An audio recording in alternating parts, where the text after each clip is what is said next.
Good morning, students. Today we will continue our previous discussion on a particle in one-dimensional box problem. As I mentioned, the particle in one-dimensional problem is a model system, and the model system or the exact description of the model system and also its relevance in chemistry, right, that we have discussed in the previous class, and also we have discussed how to solve the or how to solve the Schrodinger wave equation of the particle confined to one-dimensional box.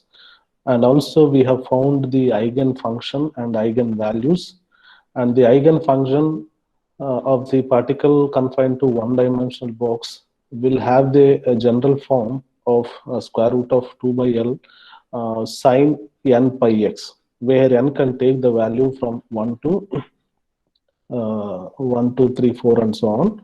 Similarly, we also found the eigenvalue, which is nothing but the energy of the system. Why? Because the Hamiltonian that we have started with total energy operator, therefore naturally the eigenvalue will be energy, and it will be of the general form like n square h cross square pi square divided by 2ml square. That was the general formula to obtain the different eigenstates. And again, the eigenvalues are actually varying. I mean, there are several eigenstates, and these are governed by the again n value, and the n can take value from 1, 2, 3, 4, and so on.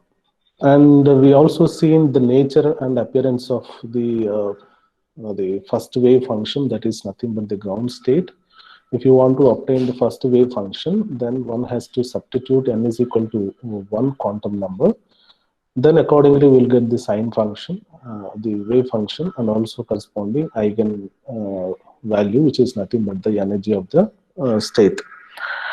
Then the other one, n is equal to 2 will give you the first excited state or the second eigenfunction or eigenstate.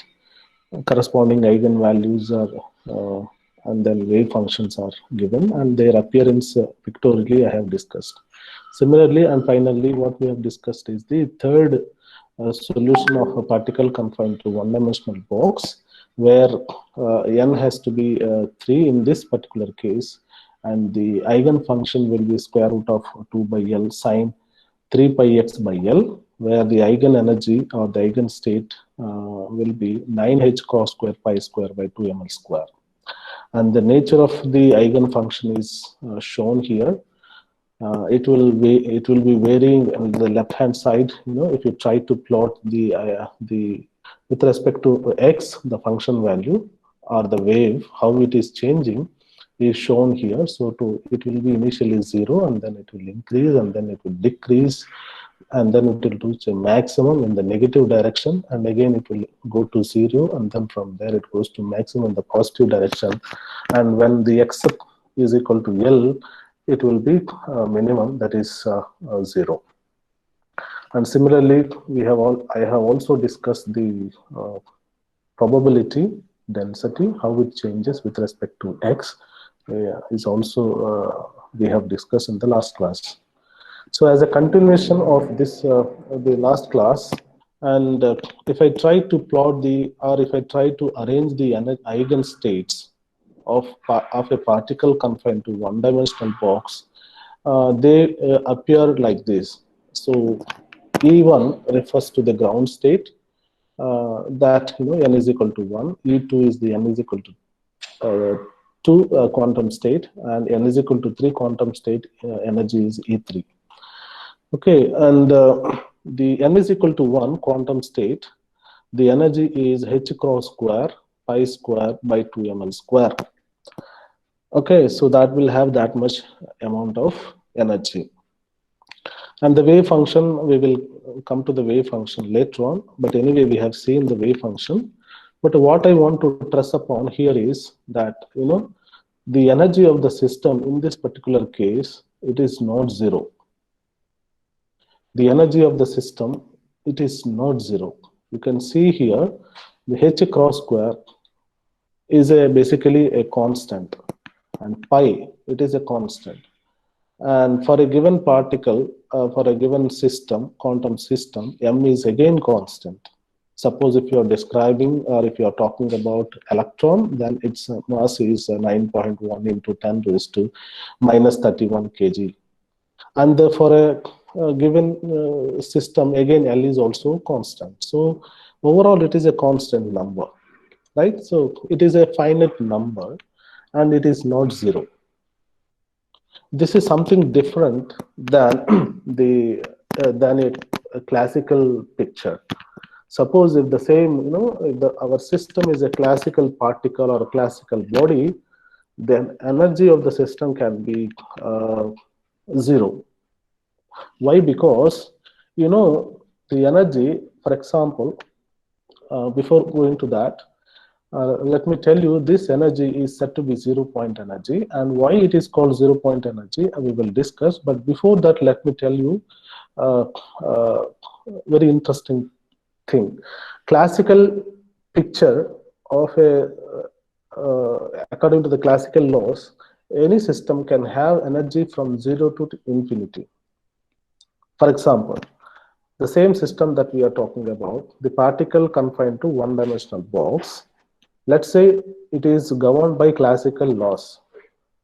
Then we have already seen, or we already started with an assumption or the simplified concept, the potential energy is zero. Okay, and the energy, the total energy T is nothing but the kinetic energy. What is the kinetic energy?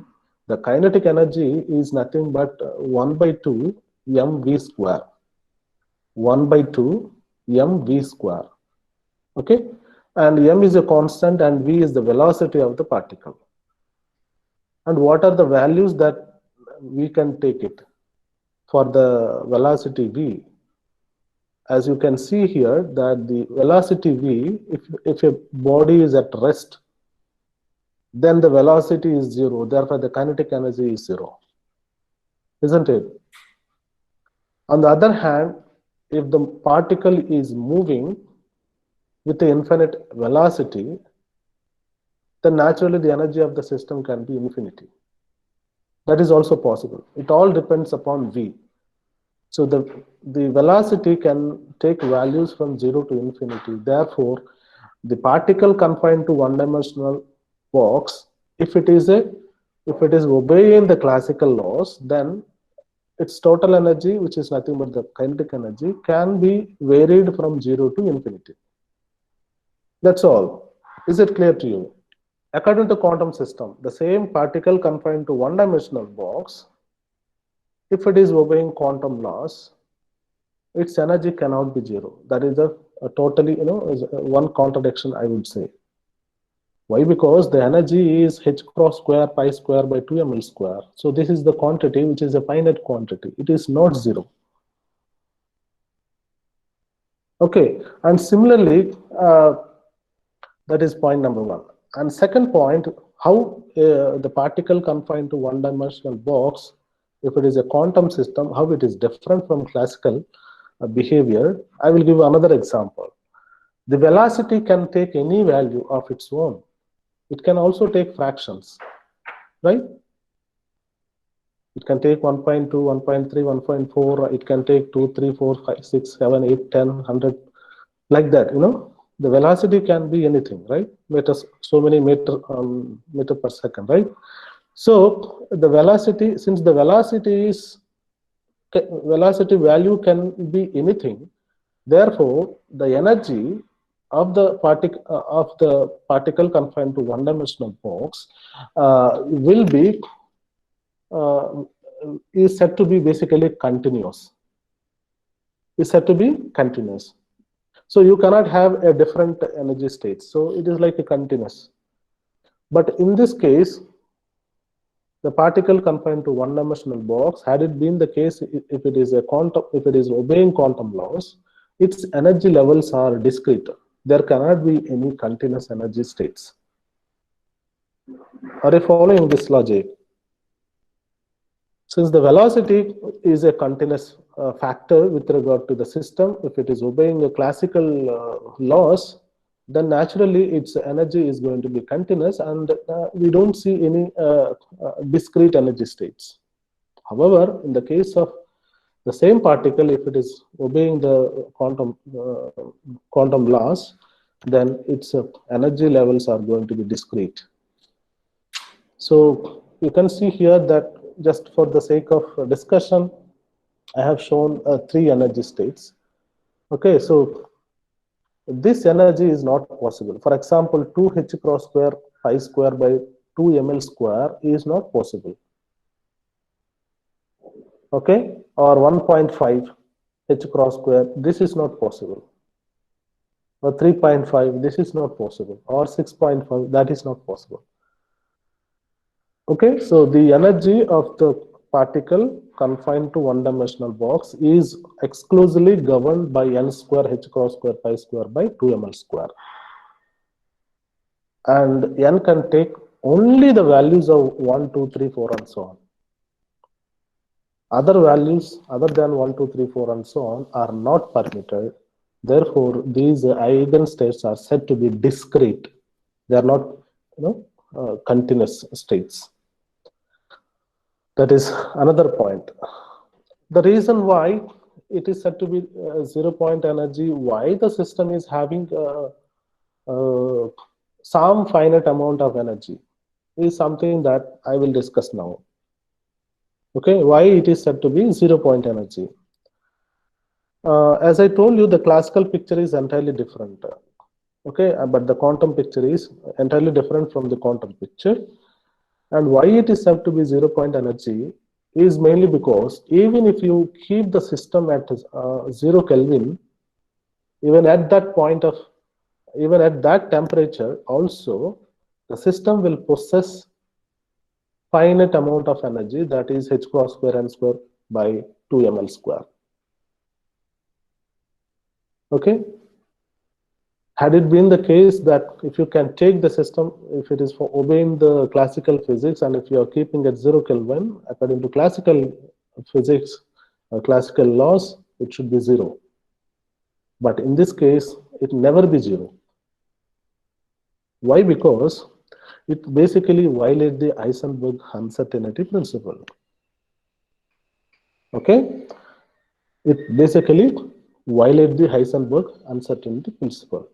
If the system is at resting position, its a position, the change in position, variation in position will be, delta x will be 0. And if the system is not moving, delta p also will be 0. So if you are keeping a system at 0 Kelvin, means that its position is 0. Okay, and if it is not moving, then that is what expected at 0 Kelvin. Therefore, its momentum is also 0. Delta x is 0, and delta p also will be 0. Okay. So overall, it basically violates the Heisenberg uncertainty principle. Therefore, what the system is done, even if you keep at the 0 Kelvin, the system actually will vibrate or will start moving. Moving means the movement can be vibrational, movement can be a rotational, or movement can be a translation, whatever it is. So even at that low temperature, it's also, the system will actually makes movement. If it is moving, naturally it will have some finite amount of energy. So that is the reason why the system will possess some finite amount of energy, and that particular energy at a 0 Kelvin, and that particular energy is said to be zero-point energy. Is it clear to you? Yes, sir. Okay. Yes, sir. And the next energy that we have is the E2, that is 4h cross square pi square by 2ml square. Okay, and the other state, that is the third eigenstate energy, is 9h cross square pi square 2ml square. You notice a very interesting point. The energy difference between E1 and E2. You just look at the magnitude, how much it is, and then compare that energy gap with that of E2 and E3. Of course, It's a quantitative picture I have given already, that the difference between E2 and E1 is essentially, it is a 3h cross square pi square by 2 ml square. On the other hand, the difference between E2 and E3 is a 5h cross square pi square by 2 ml square. So what do you notice? So there is an interesting observation that with regard to the particle confined to one-dimensional box, the energy between any two successive levels is constantly increasing. Okay, the energy separation between any two successive energy levels or eigenstates is keep on increasing. Okay, what are the two successive means? Adjacent. E1 and E2 are said to be successive. E2 and E3 are said to be successive. E3 and E4 are said to be successive. So this energy gap actually, as the quantum number increases, accordingly the gap also increases. So this gap, based on this gap, several CSR problems are asked. Okay, just the concept is this. The concept is this. So you know the energy gap, based on that you will be asked to calculate some numbers, that's all. So we'll come to that, how to work out some problems. Maybe I will give one or two problems also, homework, and we will discuss one problem now. So that point I will cover later. Then the wave functions, as you can see here, these are the wave functions, and the left side graph, the left side's representations are ladder, what you can see here, the different eigen functions. That is the ground state eigen function. So which is having very it is having a maximum, the function is maximum at the center, whereas with regard to the first excited state wave function or the second wave function, at x is equal to at the center of the box the wave function is 0, but at 1 by 4th L and also 3 by 4L, so the functions are maximum. I mean, one is at the positively and the other one is a negatively maximum. So accordingly, according to the quantum numbers, the wave function will be changing like this. And these are the probability graphs we have seen already. We have learned all these things in the previous class. As you can see here, with regard to the ground state, there is only one most probable position, right? I already given a definition of probable position. Probable position is the position where the finding the particle, its probability of finding the particle is maximum. In this particular case, it is at the center, that is L by 2. So we have a maximum probability, and on the other hand, when you talk about the second wave function eigenstate, then its value is L by 4, and then 3L by 4 you will see maximum. As you can see here, as the number of as the quantum number increases, okay, as the quantum number increases, the number of the most probable positions are also increasing. There is an example. In the case of n is equal to 1, there is one probable position. In the case of n is equal to 2, then we can see there are two probable positions, and this is one, right? And with regard to n is equal to 3, there are three probable positions. Okay, and similarly, you can also notice when n is equal to 1, there are no nodes. But when n is equal to 2, there is one node. So n minus 1 nodes you can observe. This is one node and this is one node for n is equal to 3 quantum state. Okay, now what you can see on the right hand side, this image, let's suppose that I have a very huge quantum number. Suppose I am looking at a state that is n is equal to 14. Let us suppose for the time being that we are talking about a eigenstate n is equal to 14. So how many probable positions will be there?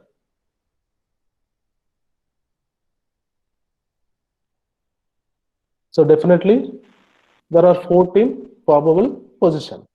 The best example you can compare here. When n is equal to 1, one probable position.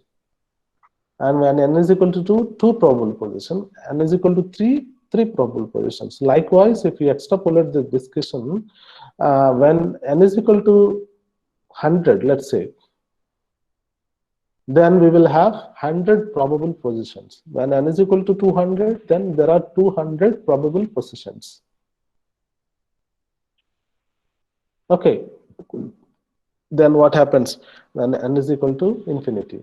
So infinite number of probable positions, right? So the particle is likely to be found everywhere, right? Which is nothing but the classical picture, right?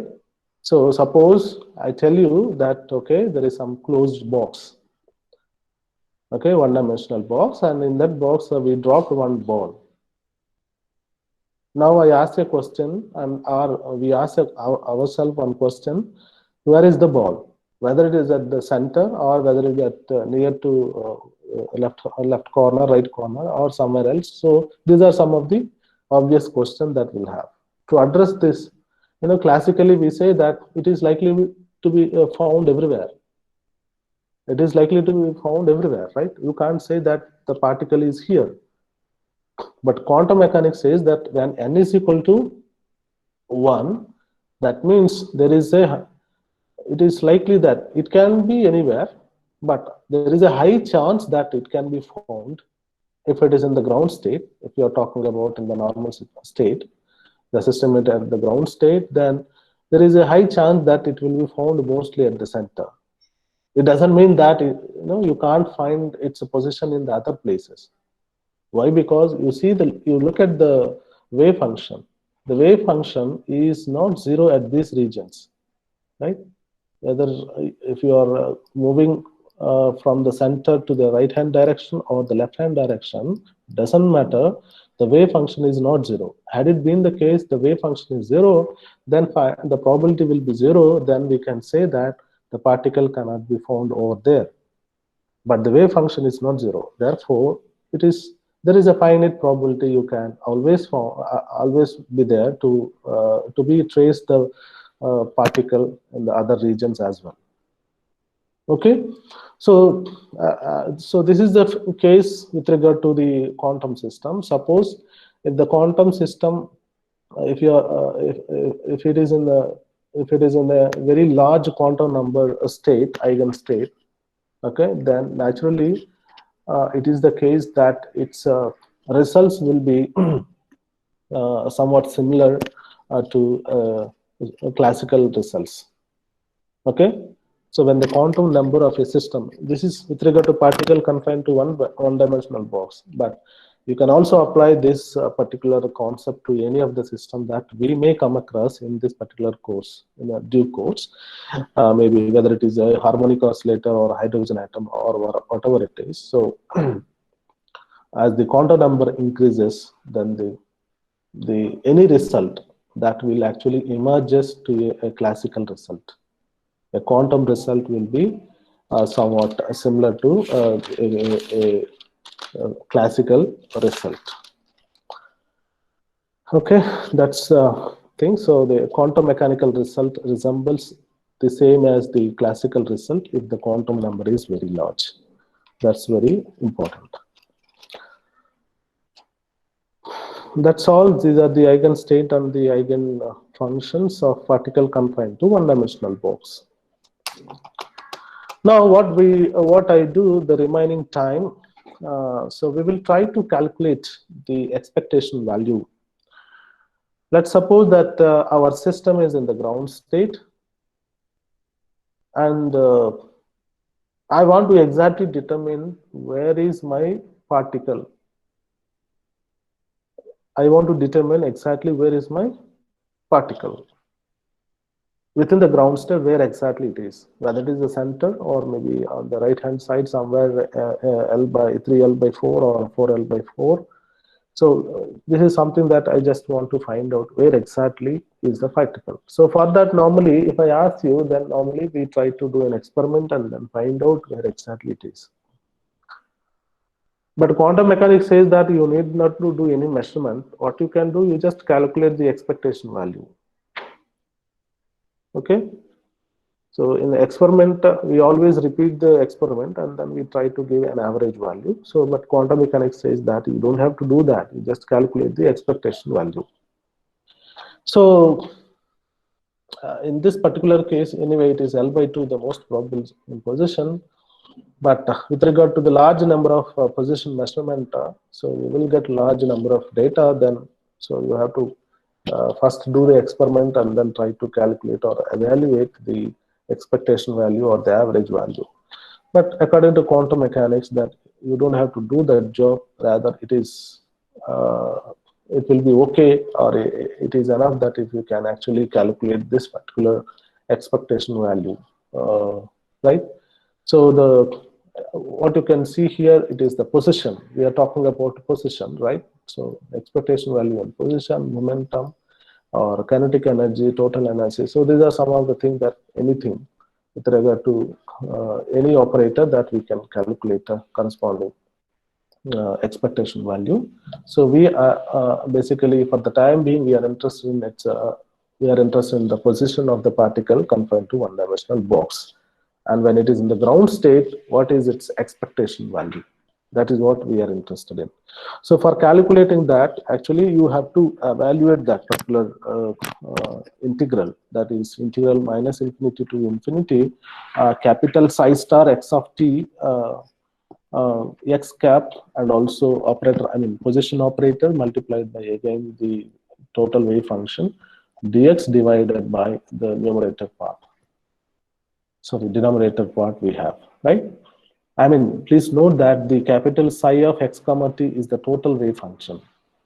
Okay, what you can see here, this is a particle confined to one-dimensional box, essentially, right? It's a ground state wave function, but this is only the position wave function. But there is something that the energy wave function, it will be there. So if you want to know that, that is very easy. So capital psi of,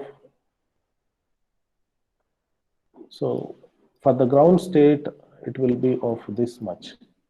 Capital psi 1 of x comma t is equal to psi 1 of x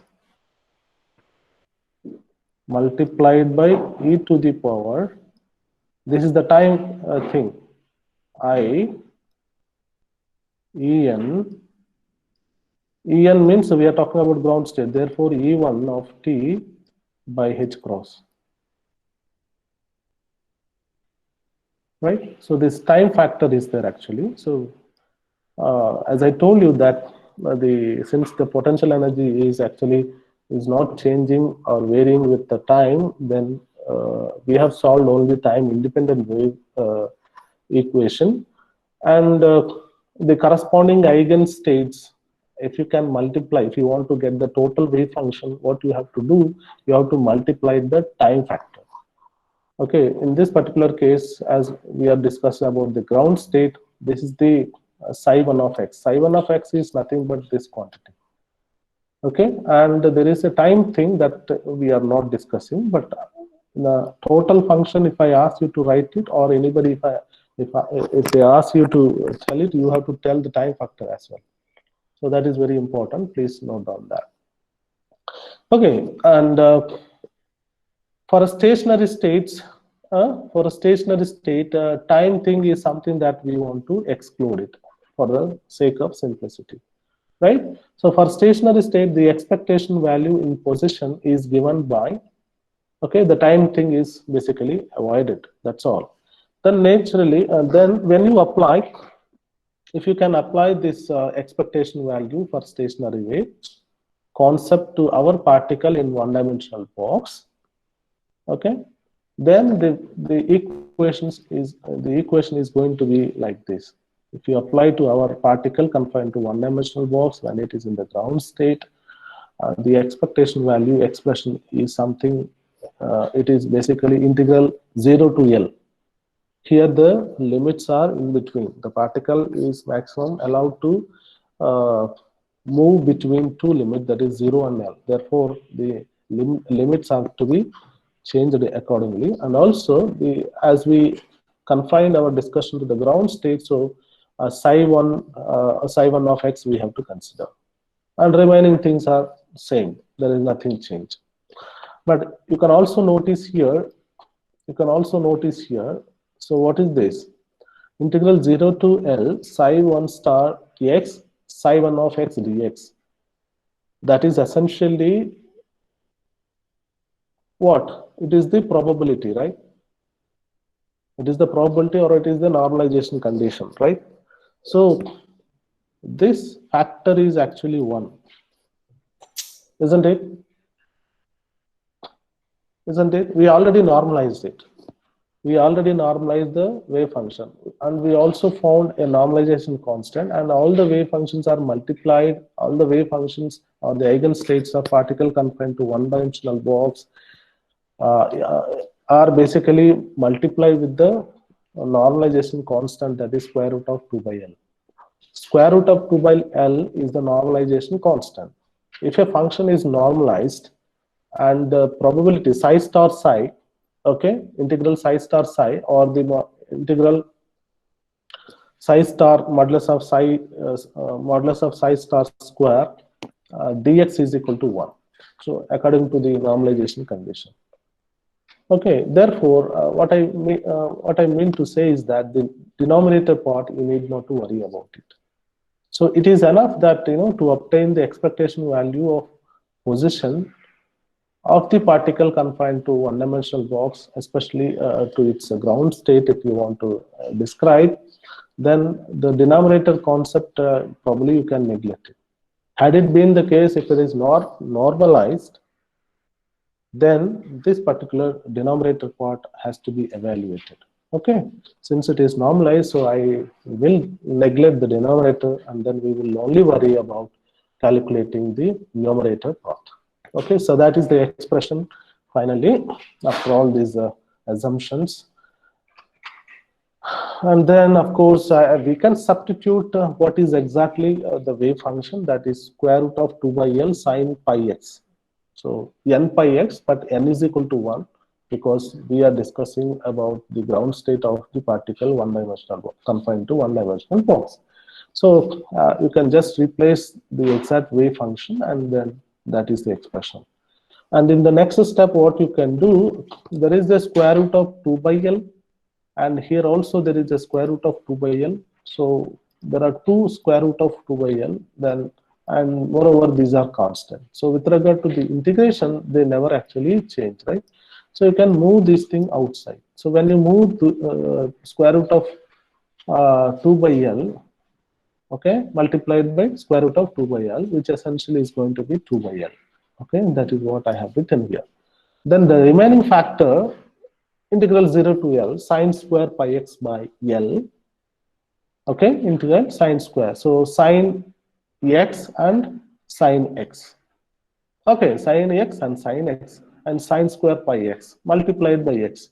Please note that very important, very important point. Usually the students actually, this is an operator. Here, this is a position operator. Position operator, with regard to position operator in quantum mechanics, x is replaced with x, right? But had it been the case, if there is a derivation notation, dou by dou x or dou square by dou x square, then this moment is restricted. What is the moment? This sine function you cannot simply multiply with this. First you have to do the derivation, only then you can move that. But since the position operator in quantum mechanics is just basically x cap, and then that has to be replaced with only x. Therefore, the multiplication doesn't affect anything.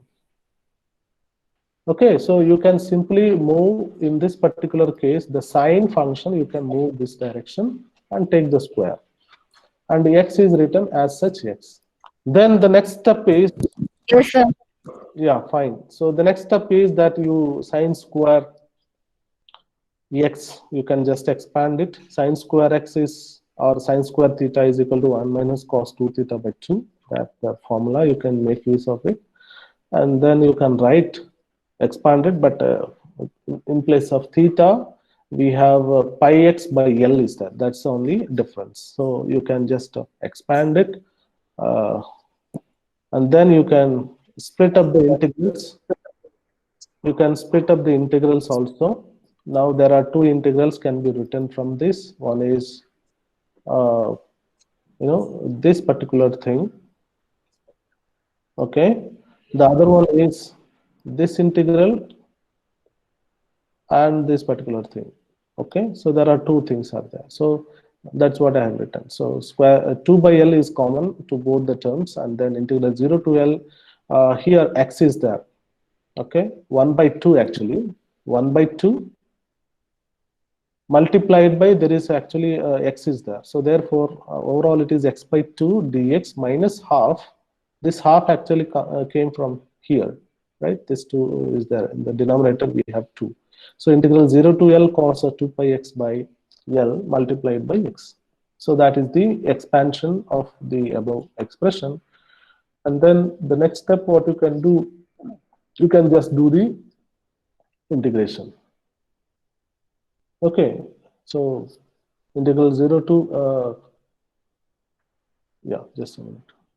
Yeah, so that is the expression, and this expression you can simply do an simple calculation.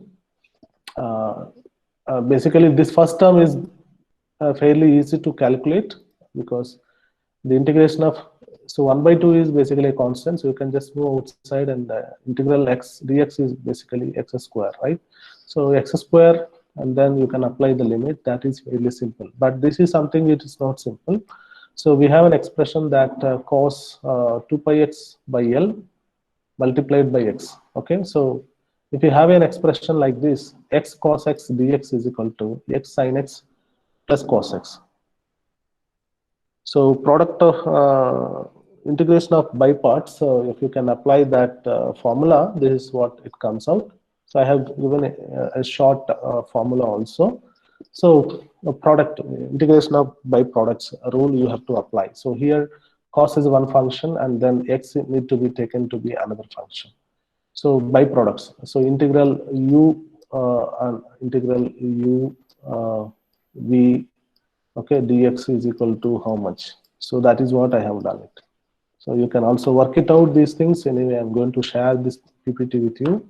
So when you work out that particular thing with regard to cos 2 pi x multiplied by x, then essentially this particular term is going to be like this. So x sine 2 pi x by L plus cos 2 pi x by L. X sine 2 pi x by L plus cos 2 pi x by L. And then you have to apply the limits. What are the limits? Limits are 0 to L. And here, as you can notice here, there are 4 terms will come from the second part. Second part means I'm talking about this particular term. Okay. Anyway, this part is very simple that we will do at last, but I just want to simplify the second term, which is complicated thing. Later on, we'll go to the first term. Then here, you can just apply initially L and then 0. As you can see here, when you apply the L, then this becomes sine 2 pi L by L. L by L cancel, then essentially you will get actually 2 pi. And here there is a x, so L you can substitute. So L sine 2 pi plus, and then there is a cos 2 pi L by L. So L cancels the cos 2 pi. Then the next limit you have to apply, minus. So minus means 0. X is 0. So for the with regard to the lower limit, x is 0. Therefore, the total function becomes 0. So naturally it is. I think I forgot to keep the 0 over here. Anyway, it doesn't matter. Sine 0 is a 0. That is also there. Then the next one is the second thing, the 0. So 2 pi 0. That means cos 0. So cos 0 is written here. So L sine 2 pi plus cos 2 pi. Okay. So this is 0 sine 0. And then you can notice here that L sine 2 pi. Sine 2 pi is basically 0. Sine 2 pi is 0.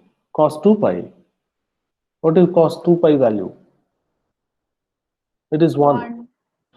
And 0 sine 0, it is 0, and then cos 0 again 1. So here there is a 1, and then cos 0 again 1. Therefore 1 minus 1, it is 0. So essentially the second term is going to vanish.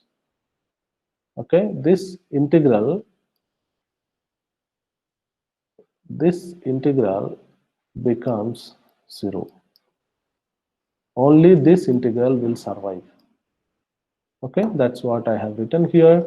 The next thing is that you just do integral x dx is nothing but x square, and then you can just do the integration, apply limits, and the and the and the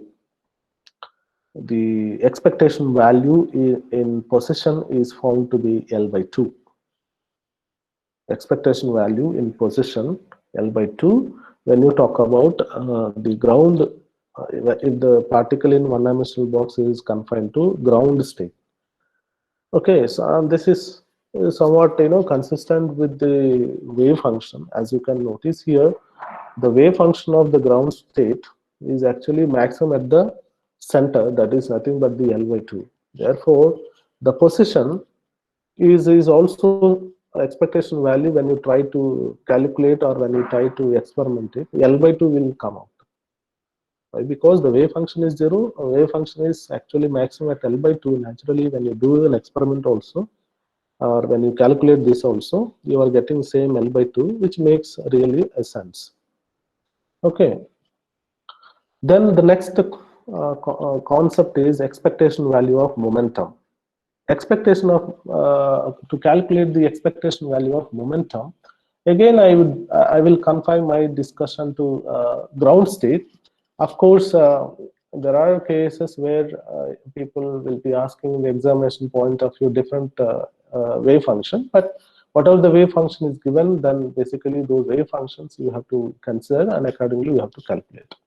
So just to illustrate the point how it is to be calculated, I'm just taking ground state, but in the examination point of view, people can ask you that what is the expectation value of particle confined to one-dimensional box if it is present in the first excited state.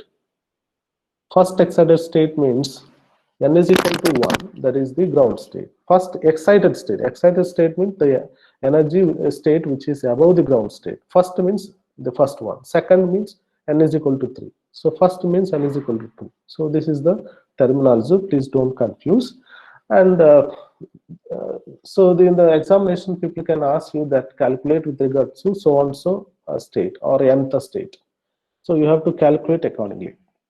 Now, for the momentum, expectation value of momentum expression is given by this square, the integral 0 to L psi 1 star x px psi 1 of x dx. Okay, as I told you, particle confined to one-dimensional box is a stationary system. Therefore, time component is neglected. So that's it. And the momentum operator in quantum mechanics is given by minus I h cross dou by dou x. So we have to write the px in terms of px. In place of px, one has to write minus I h cross dou by dou x.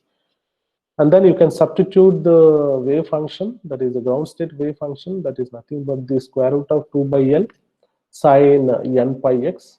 Okay, and this is psi 1 star and then psi 1 of x. And in between we have a position operator, and then the position operator is nothing but the minus I h cross dou by dou x. Okay. And please note down with regard to position, with regard to the previous discussion of expectation value of position, this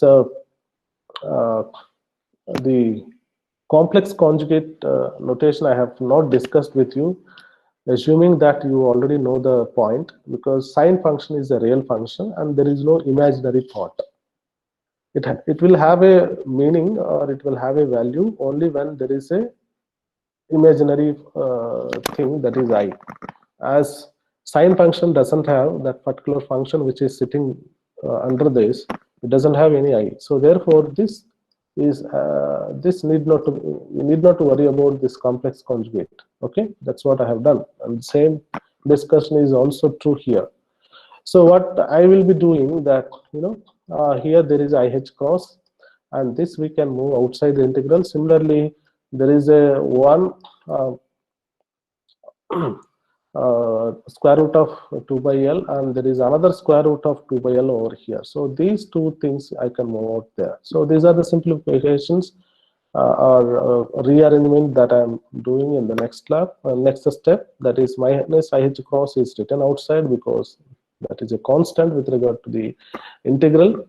So I have written outside. Of course, this also I could have done it, but anyway, it is square 2 by L will come out when it comes outside. And then this dou by dou x I have written. As you know that this right hand side, the dou by dou x doesn't have can be replaced with d by dx because the right side function is only x function and it doesn't have any other value. Okay, so I have just written instead of writing dou by dou x, I'm writing just d by dx. Okay, so d by dx, that is a change, and this is 2 by L is taken to be outside. Now here, simply this is what I have been telling. I was telling just before when I was discussing the expectation value of position. Here simply you cannot multiply. Here there is a one sign and sin x, and there is another sin pi x by L. So both things square, you cannot take it. Why? Because there is a d by dx. So first you have to do the derivation of this function, and then that whatever comes out to the value, that has to be multiplied with this. Okay, so simply you cannot move the sin pi x, which is sitting on the right hand side of this operator. Now this is an operator, so this operator says that first you do this operation and then you get something. That something what you are getting has to be multiplied by this, and then finally you have to do the integration. So that is what it is. So anybody can do a simple equation. Sine the integration, the derivation of sine function is nothing but the cos function, right?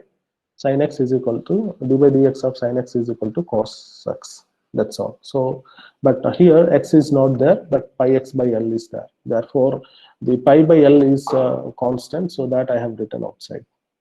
Okay, so the derivation of sin pi x by L is nothing but pi by L cos pi x.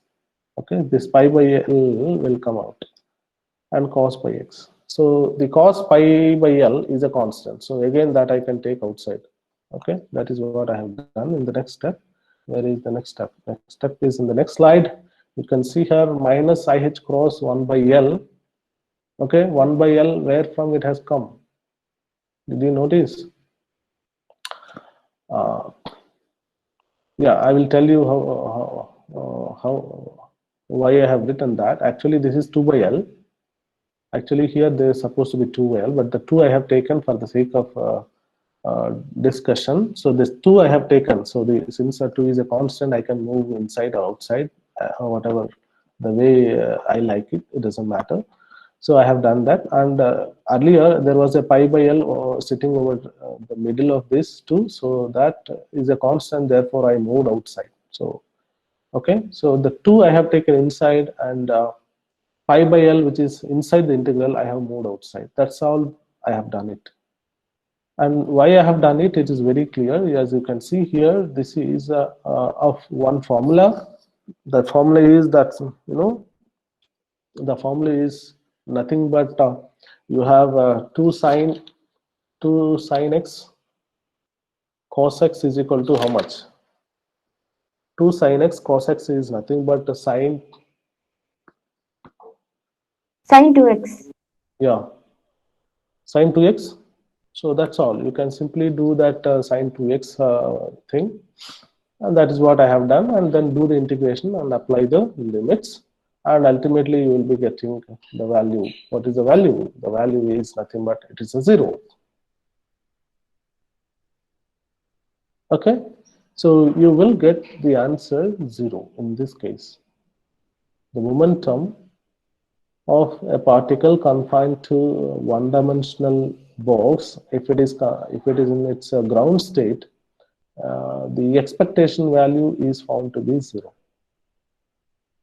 And it is not very surprising to see such a result. Why? Because when you drop a particle inside the one-dimensional box, and what it does is that it is moving. As I told you that it will not sit at one place; it will be moving. It is basically a quantum system. That means it is a particle, and at the same time it also behaves like a wave, and then it will be moving back and forth. As it is moving from back and forth, then one direction, maybe at one instant, maybe it is moving from the center or from any position to forward direction. On the other hand, basically it will come back, okay, because it has seen when it is moving in the forward direction, it will see a very infinitely large potential wall is there. Therefore, the moment it hits the wall, and it basically comes back, okay, and then it will travel in the opposite direction, and then but here also you have another infinitely large potential wall is there, so again it will come back, okay. So the particle basically within the box will executing a kind of back and forth movements. And therefore, suppose the momentum, if the forward direction is taken to be some kind of positive quantity, and then the reverse direction, if you can take it as a negative quantity, overall the particle confined to one-dimensional box, when it is in the ground state, it experiences almost no momentum. It experiences almost no momentum. I mean, it is basically, it doesn't mean that it is not moving, but when you make a large number of measurements with regard to the momentum, then the average is going to be 0. It doesn't mean that the particle is not moving and it is at the resting position. No, the particle, in fact, it is moving. So it is moving back and forth moments, and therefore it will have some finite, at a given instant, it will have a finite momentum as well. But when you make a large measurement, its momentum is going to be 0. The similar discussion or the calculation of expectation value can be continued, and we can also calculate the expectation value of square of the momentum, linear momentum. The square of the linear momentum is nothing but px. Just now we have discussed what is px, brackets, okay. Px we have calculated, and similarly its square also can be calculated. Only thing is that you have to replace that corresponding operator. What is px square operator in quantum chemistry? So px is nothing but px is minus ih cross dou by dou x. Another px means minus ih cross dou by dou x. So when you take the multiplication of these two factors, then px square operator is nothing but minus h cross square dou square upon dou x square. Okay, so that is the operator. So instead of writing px square, and in this particular solution exercise, you have to replace that h cross square by dou square upon dou x square. That's all. And remaining thing as it is. Okay, you have to substitute or replace the wave function of the state what you are interested in. As we have started our discussion with the ground state, then we are using only the ground state wave function. And in the next step, initial just a substitution of the wave function and also the operator, the first step. And in the second step, the minus h cross, you can just move outside because it's a constant with regard to the with regard to the integration, right? And also there are two square root of 2 by L. Therefore, when they come out, and if you multiply both of them, 2 by L from that particular thing. And similarly, here the operator is dou square upon dou x square. On the right hand side, only the x function is there. Therefore, I can simply write it instead of writing the partial differentiation notation, I can replace with a normal notation. Dou square d square upon dx square sine pi x by L dx. Okay, now what we have to do? This is just similar to that of previous case. The only thing is that you have to basically do 2-time differentiation. What is the answer from this? d square upon dx square of sine pi x.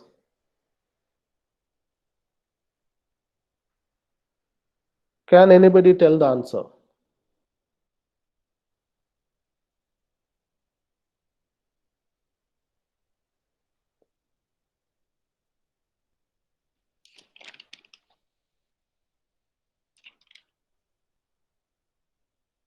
Okay, one time when you do the derivation, that is pi by L will come out. Pi by L cos pi x by L, right? And again you have to do one more time derivation of cos. D by dx of cos x. It is a minus sin x. So there will be a minus pi square by L square sin pi x by L. Very good. So essentially it is minus pi square by L square. That's all. Okay, that's all it is. The minus pi square by L square will come out when you do the derivation, and again the sine function will come into the picture. There is no other function. Sine function will come there. Now, you know that constant pi minus pi square by h cross pi square by L square I have written outside, and remaining things are as it is. Remaining things are as it is. Integral 0 to L sine pi x sine pi, multiplied by sine pi x and sine square pi x. So what is the value of that? Okay, what is the value of that? I mean, integral sine pi x by L multiplied by sine pi x by L. It is sine square pi x by L. And what is the answer of that? Answer is what? It is basically, nobody is telling answer. L by 2. Hmm? L by 2. It is L by 2.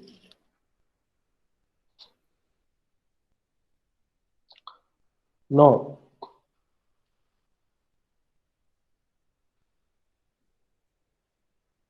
Did we do this? Yeah, I think this integral we have done. With regard to position, we have done, right? Integral 0 to L sine pi x, sine square pi x by L we have done. That is nothing but the L by 2. So L by 2 you can just write down. Okay, and then when you do that, and it is going to be essentially h cross square, and when you do that and then simplify and cancel out the common terminals in the numerator and denominator, what you will get is basically h cross square by h cross square pi square by L square. That is what you will get. Okay, h cross square by pi square L. From this, you know, it is, suppose if I want to obtain the for nth eigenstate, if you want to calculate the square of the expectation value of the square of the linear momentum. Okay, this is for the ground state we have done it. But suppose the same discussion actually if we continued for nth state, where n is the quantum number, it can be any number, then what you will get actually here, as you can see, the entire solution here, n is actually minus h cross square is there. It is not doing anything. So if n is there, in this particular case, 1 square means 1. Therefore, 1 is coming throughout the solution, and at the end also it is there.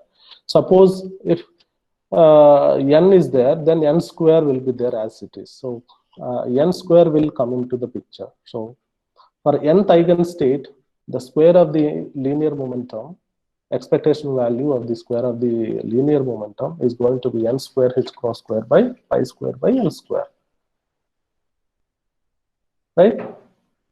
And this, from this one can also calculate what is expectation value of kinetic energy.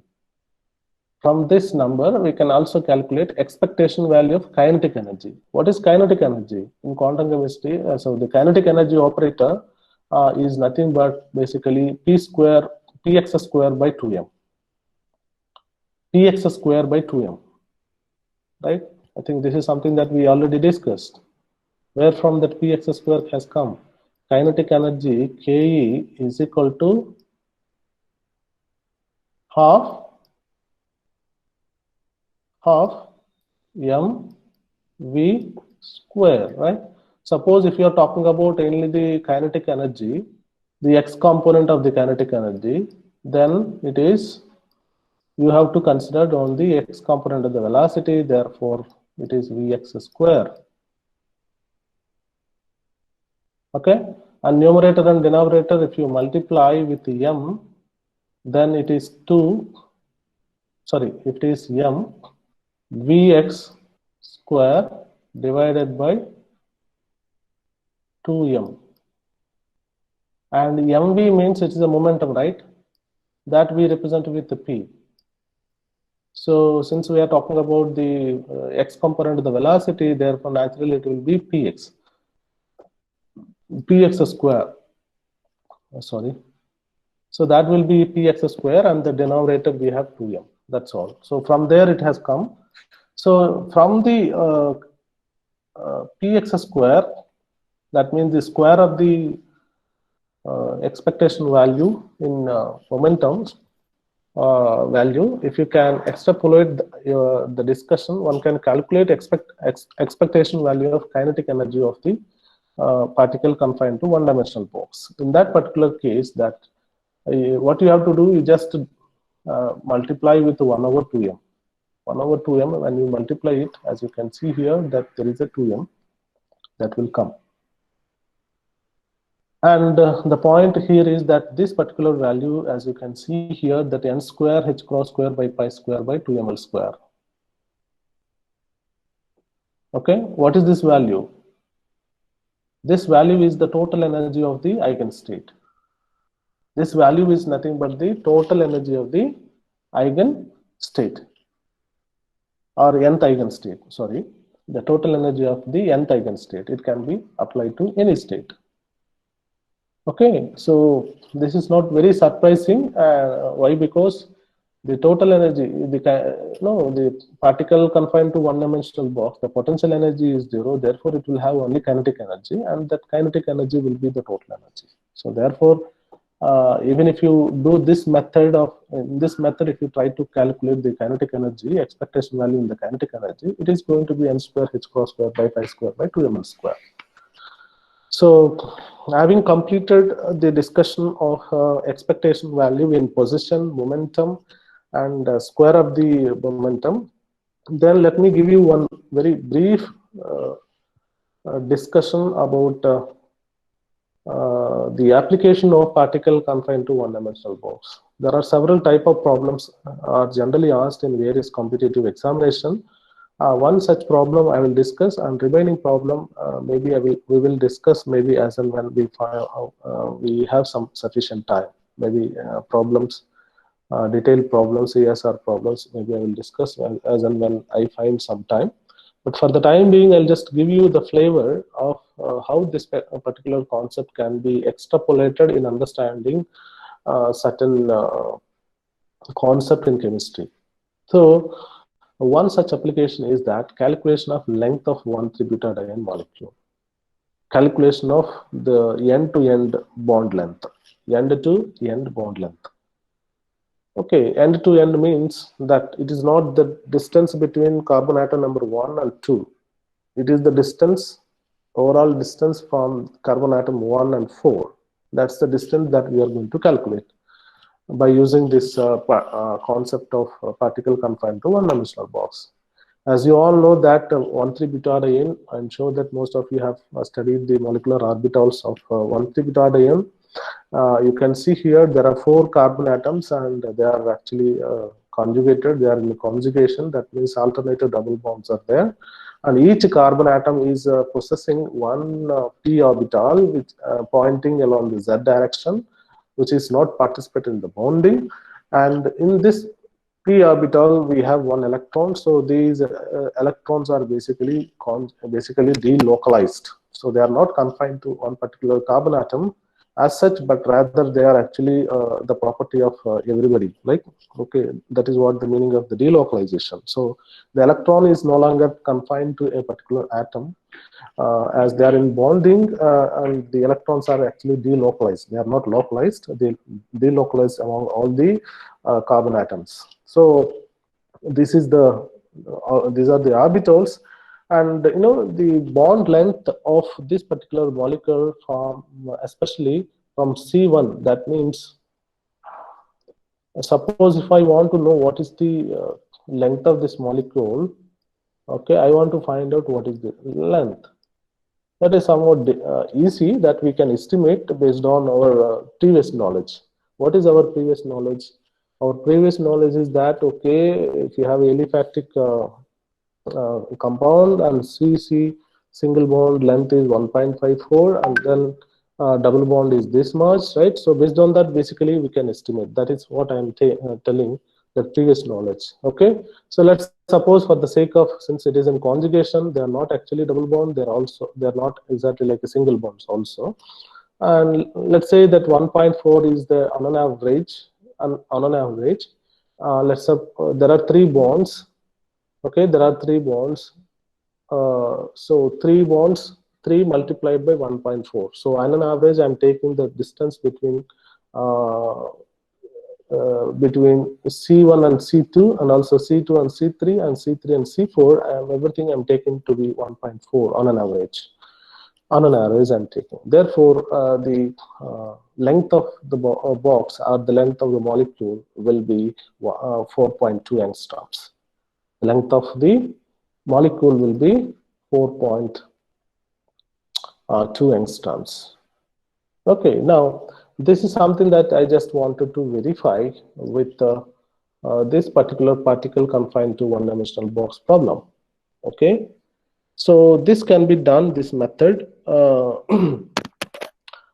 We know that the bonding, if you have studied the 1,3-butadiene molecule, as I told you just now, each carbon atom is having one particular electron in the p orbital. So therefore, there are 4 electrons are there. So these 4 electrons, okay, these 4 electrons, when you try, basically you can arrange in the orbitals like this. So this is molecular orbitals, you can arrange like this, or molecular pi orbitals you can write like this. So the ground state you can give 2 electrons, and the other state you can give 2 more electrons.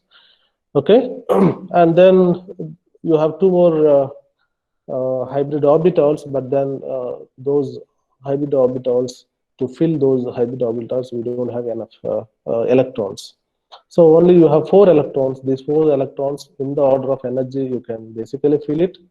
And then in the ground state, that is pi 1 state, or the E1 state, you can take it as a E1. Okay, the pi 1 is nothing but the E1. You can write it like this, and this is E2 state. So E2 state, and this is E3, and then the above one is E4. Okay.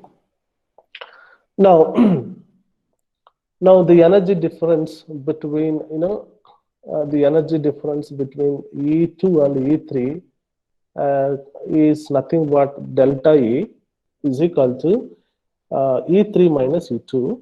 Okay, what is E3? E3 is nothing but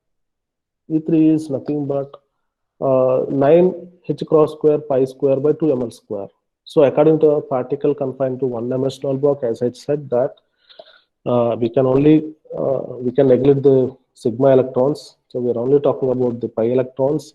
In such a scenario, this molecule can be treated as a particle confined to one-dimensional box. Okay, it is a model system. Okay, so the approximate energy levels can be estimated by using the particle confined to one-dimensional box. I'm sure that you are following what I'm saying. So this is a conjugated system. The conjugated system potential actually changes with according to the potential which I have shown you in the previous class. But to an approximation, the 1,3-butadiene problem, it's a real problem, but the approximate problem is the model system is the particle confined to one-dimensional box.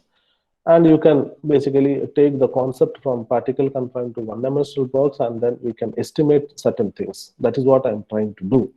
Now, the energy difference between E2 and E3, I can calculate from the concept of particle confined to one-dimensional box. So what is that? That is exactly, it is basically 5 h cross square pi square by 2 ml square. That is the energy difference. So this is the energy difference between that. That is nothing but basically LUMO minus HOMO minus LUMO. Now, according to spectroscopy, we can do a spectroscopic study. What is the study? So suppose the energy difference is basically 5 h cross square. The energy difference between this and this is a 5 h cross square pi square by 2 ml square. Okay, that is the energy difference. Suppose if you provide this is the delta E, and if you provide this amount of energy, then what will happen is that one electron in the HOMO, it will make a transition to the LUMO. One electron sitting in this particular energy state, that is U2, in general it is called as a HOMO, highest occupied molecular orbital. From here, that it can make a transition to, by absorbing that amount of energy, it will go to LUMO. Okay, it will come in that situation like this.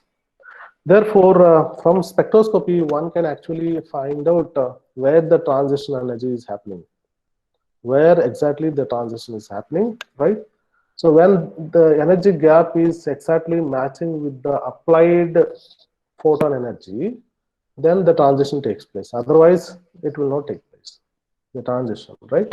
Therefore, H nu, the delta E, the transition, electronic transition happens only when delta E is equal to H nu. Now H nu I can replace here, and remaining things are as such. And from here, that I can write down the value of a new value. Okay, the new is equal to 5 h cross square pi square by 2 h ml square.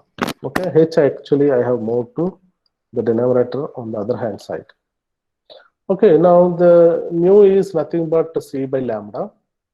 Mu is nothing but c by lambda. And from here, that you can express, you can obtain actually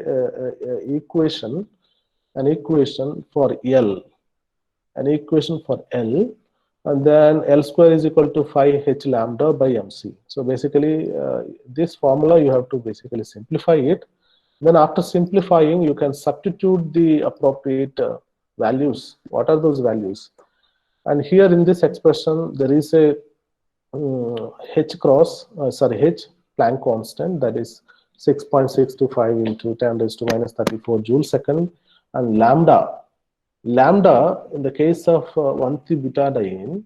So this is fairly easy. You don't have to do much very rigorous experiment. We have a spectrophotometer is there. You can just catch hold of the 1,3-butadiene molecule and dissolve in some kind of a solvent, and you just to take one absorption spectrum. So when you record the absorption spectrum, you will see some bands. So wherever you see wherever you see a band, that band actually tells you that that is where the energy, there is one transition is taking place. Maybe a pi to pi star, or n to pi star, or sigma to sigma star. So all these things actually happening.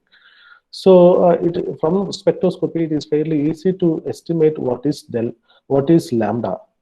Okay, wherever you see a peak, then that is exactly that particular thing. So pi to pi star transition, the delta, the lambda, the wavelength of absorption can be calculated, measured from the spectroscopy. That is approximately, it is actually at 2100 angstrom, which is nothing but 210 nanometers approximately. These are all approximate numbers I'm giving. Then lambda is that, and then c is known, that the speed of velocity and the mass of electron. So mass of electron is known, lambda is known, h is known, m is known, c is known. Everything is known except L. Then L you can estimate, and the L is found to be it is approximately it is 5.6 angstroms. In this method, you can estimate using the concept of particle confined to one-dimensional box concept. Applying this concept to the 1,3-butadiene, one can calculate the end-to-end bond length. End-to-end molecular length is found to be 5.6 angstroms. What is the other estimate that we have done? That is, the other estimate is 4.2 angstroms on an average. If you can take the bond length as 1.4, because certain bond length like C double bond C, it is 1.2, but single bond, it is not exactly at 1.54 because there is a conjugation. Since there is a conjugation, that will be roughly about 1.38 or something like that. So on an average, if you can take something about 1.4 per bond length for one bond, then there are 3 bonds, therefore it will be 4.2. And this is the actual number, but if you apply the concept of particle confined to one-dimensional box, what you will get is basically 5.6 angstroms. How much is the difference? The difference is 1.4 angstroms. The difference between these two estimates is 1.4 angstrom. But you realize, of course, this is something that we already expected. It won't give very correct results. This, as I told you, this is an approximate method, and it is a model system. Therefore, I mean, particle confined to one-dimensional box problem is a model problem to the conjugated molecules. Okay, therefore, our results won't be as per the experiment.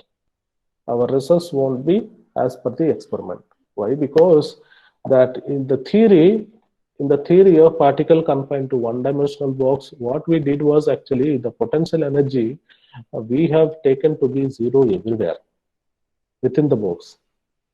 But ideally, there is some potential energy. When you have when you drop electron inside the 1,3-butadiene, that particular interaction, that particular electron will be interacting with the already existing electrons, and there will be a potential energy. Okay, so that potential energy, in reality, it is there. Therefore, when you try to estimate the bond length, when you try to measure the bond length, and it will be some number, that number will not be exactly matching with the particle confined to one-dimensional box model. Why? Because we have totally neglected that potential, and in fact it is taken to be zero. So the result what we are getting is may not be exactly same as that, but then they give some kind of understanding. You know, we have made a lot of we totally ignored it. But had it been the case that if we started, the potential is non-zero, and then probably we could have achieved a better number, which is somewhat real, which will be matching with the experiment value. But this is very interesting, and like this, we can also calculate different numbers. Now, this is one type of problem. The other type of problem is that one can also calculate the wavelength of transition for anthracene. The same problem, in a different way, it can be asked. For example, I have an anthracene molecule. I have an anthracene molecule, and let us say that its end-to-end bond length is approximately taken to be 6 angstroms. Okay, so then I can ask you, so where exactly the anthracene transition will be observed? Right? For that, in the same problem, there is one problem in the previous case that we have discussed. L square is equal to 5h lambda by 8mc. Here, in the previous case, that we want to determine L square, therefore we have written L on the left hand side. But now we wanted to calculate lambda. Lambda is the wavelength of absorption, right? So if that is not given, okay, and if L is given, then the lambda value can be calculated. So that's what I have done over here, and there is a simple formula. From this one can derive lambda is nothing but 8mc L square by h cross, and that much of meter. Okay, so you can just plug in all the values, like m is 9.1 into 10 raised to minus 31 kg, c is 3.1 in 10 raised to 8 meter, and then meter per second, and then length is 6 angstroms, and 10 angstrom is equal to 1 nanometer.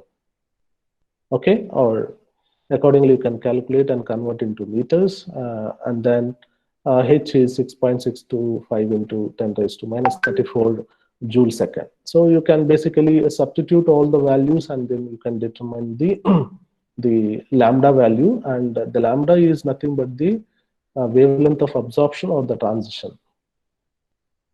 Okay, and you can also continue this type of discussion to any given conjugated system. For example, you are interested in some type of beta carotene or maybe lycopene. Okay, carrot will have this beta carotene, and also lycopene in tomatoes we find it, and some of the oligos will have some type of conjugated molecule. So for all these type of molecules, as you know that the beta carotene is somewhat orange color, lycopene is red color. So why they are red color? Why they are red color? Okay, because there is a conjugation, and this because of this conjugation. There's many number of conjugated bonds. This basically they are absorbing some amount of light and they are transmitting some amount of light. So the what is that? The other light, whatever it is transmitted, we basically look. We get the color of the molecule, right? So the similar discussion we can extrapolate, and then we can maybe suppose the length of, for example, you take the beta carotene. From here to here, how many double bonds are there? 1, 2. So 1, maybe you can start from here 1, 2, 3, 4, 5, 6, 7, 8, 9, 10, 11, 12, 13, 14, 15, 16, 17, 18, 19, 20, right? And 21. So if you include this cyclic part, that will be that much. Otherwise, it will be less. So 1, 2, 3, 4, 5, 6, 7, 8, 9. So there are 9 double bonds are there, and including cyclic, it is 11 double bonds are there. So you can approximately 11 into maybe 1.3 you can take it. The length of the box can be taken 11 into 1.3 or 1.4 you can take it. So that is the length of the box. So if that is the length of the box, what would be the transition energy? And you can just taken as an example or homework, try to estimate the transition energies. From the transition energy, you will understand that why it is red color and why it is orange color or why it is some other color. For example, you take berries. Berries are blue color, right? So why they are blue colors? So these are all the things that we can estimate. And in fact, many people have actually have done this. So you can extrapolate this discussion to some of the molecules like chlorophyll or maybe porphyrin, okay, which is present in our blood cells and also present in the leaves. So chlorophyll. So you can actually there also we have a conjugation. So but there we have to, instead of considering this is a box, we are considering. Okay, so in this particular case, they are a linear molecule. So you can take it as a in one dimension, the electron is moving. But in this case, this type of cyclic conjugated molecules like chlorophyll and porphyrins, the electron is revolving in a cyclic fashion. In this case, a slightly different method, but then the concept is same, and from this also one can estimate the wavelength of transition. That means we can estimate their absorbing wavelength from the sunlight. So that's all it is for as with regard to the particle confined to one-dimensional box. I think I have covered most of the topics, and if you need any clarification of today's class, probably I can answer your questions. Otherwise, I can wind up the class.